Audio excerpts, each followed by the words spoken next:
Hi and welcome to another video. So in the previous video I had some issues with my microphone, and in this one we have some issues with the camera. So if you saw the last video, I kind of keyed / green screened myself out with my new RTX card, and that computer is dead now. Won't start, so I had to give it back to the company I bought it from, and they're trying to sort it out and fix it. So in this video we're back to this ordinary old square camera thing, but hopefully in the next video we'll have both camera and microphone sorted. So the plan for this video is completely taken from another YouTuber who does a lot of pixel art called Brandon James Greer. I hope I pronounced the Greer part right. He recently made a similar video that I thought was super cool, where he swapped the Ninja Gaiden sprites, the old ones, with the style of a Mega Man X sprite and vice versa. So I'm gonna do the exact same thing here in my video. Check out his video up there in the corner or in the description. So we're gonna do the same thing here, but with different games. So I chose Metroid because I really liked that game, and also for the modern game I chose Huntdown, which is a game by a company called Easy Trigger Games, published by Coffee Stain. It recently got released on Steam, and I was fortunate enough to be contacted and to do some work for the game. So I did a teeny tiny little bit of pixel art for this game, so I thought it would be fun to use the sprites from that game and do the style of that game. There's no publicly available sprites for Huntdown, so I just took a screenshot and kind of traced around the sprite. So it might not be 100% accurate, but I tried my best to copy the sprite. But this is pretty much what it looks like in game, and Samus is so widely available, so I just took it from the internet.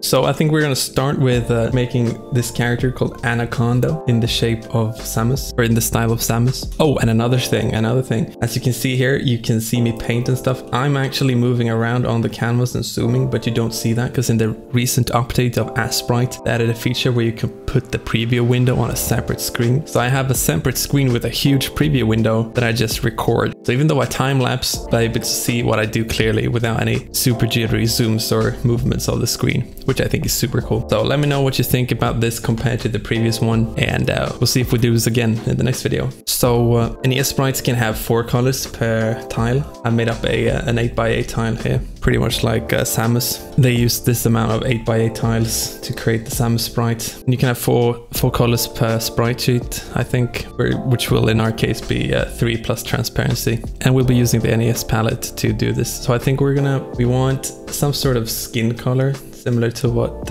we have here on Anaconda. That's one of the colors. Maybe something like this. Maybe then we probably want like a darker color probably. There's no like good grays or dark colors. We could have this one for the legs.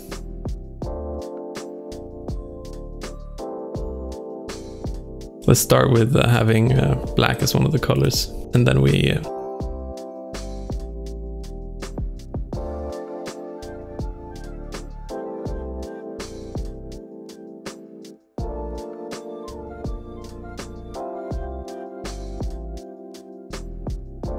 the thing is that there's no real blacks in the Samus sprite.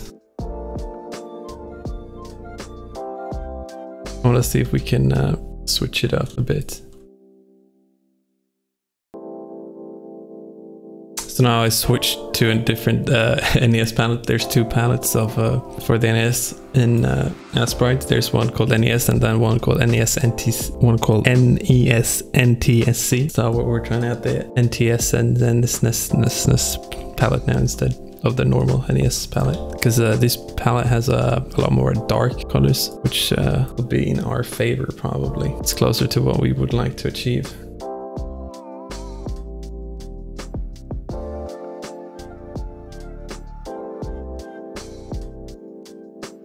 What if we can take a color that we can somehow use in a different scenario, like this one? How can we utilize this better? Okay, let's say we have it like this again. And we somehow use this yellow in a way that's more interesting than just having it as solely a skin color. What if the leg is highlighted?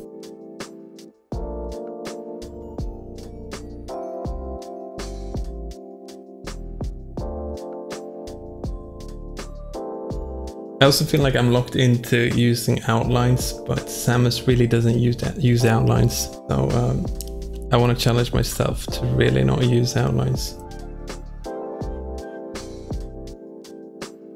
There's some highlights here on the jacket, so maybe we can incorporate some of that into the character here.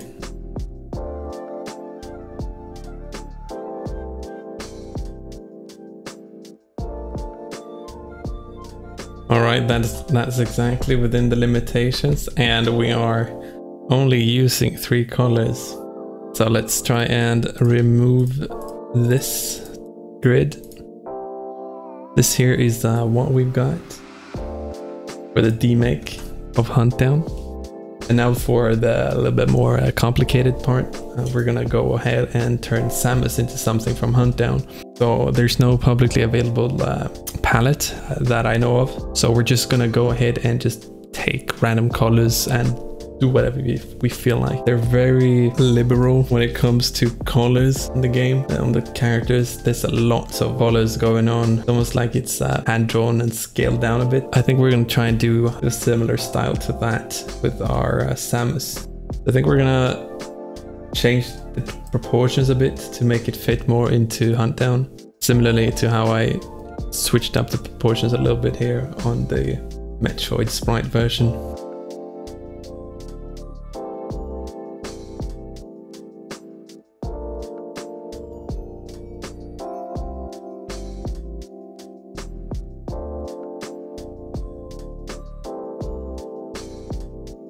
I'm really not vibing with this pose right now.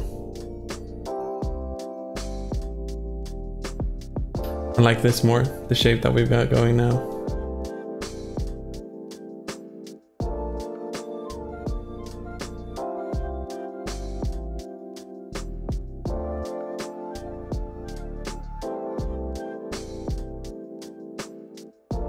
I like where it's getting better and better.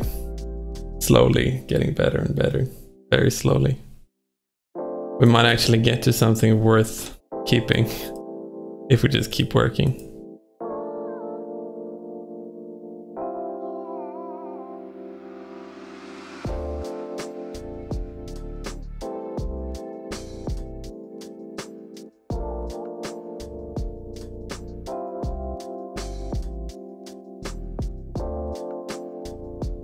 I feel like I'm starting to get somewhere, but this was a lot harder than I anticipated.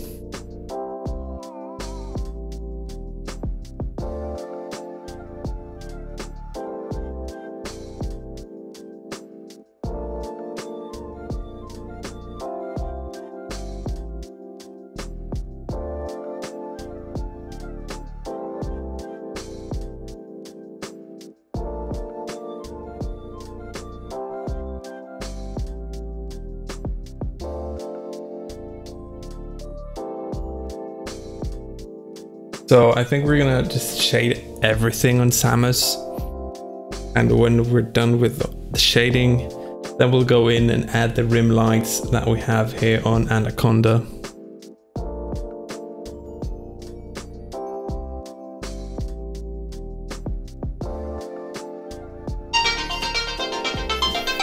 Oh, hold on.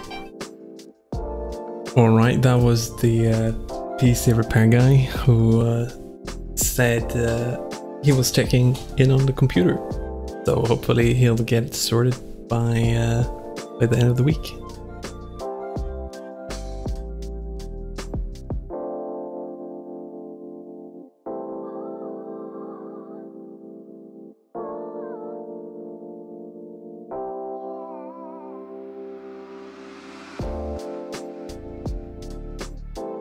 And now we're switching to a brighter background so we can see how it contrasts to something very colorful. So this is very readable. I feel like this kind of, the legs here kind of drown. So we need to work them in a bit more.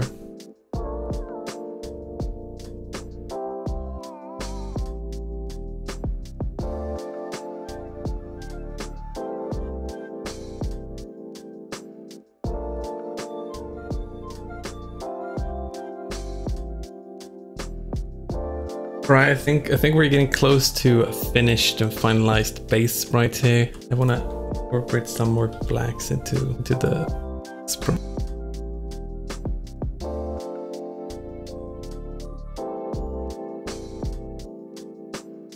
I know that there might be a little bit more blacks and dark colors around here on the legs. And there's on Anaconda's legs, but I think since there's a lot of black contours here on the arm and on the jacket, I think it's okay if we just use some of those black contours to really make it pop, both on a colorful background like this, but also towards like a darker background like that. So let's try and add some of the rim lights the Anaconda has. I think they're baked into the sprites, not sure, but we'll bake them into Samus. That's where I want to place it. Let's see if we can just do a cheap trick here with color. See if we can do some nice blend modes here.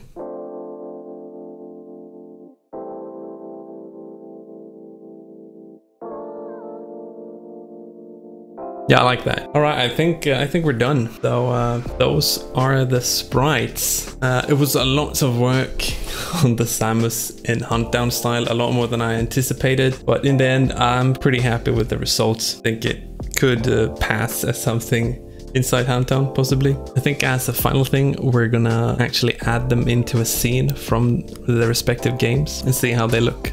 All right, so here we have Samus in Huntdown. I just took a screenshot and then I swapped the Samus sprite over Anaconda.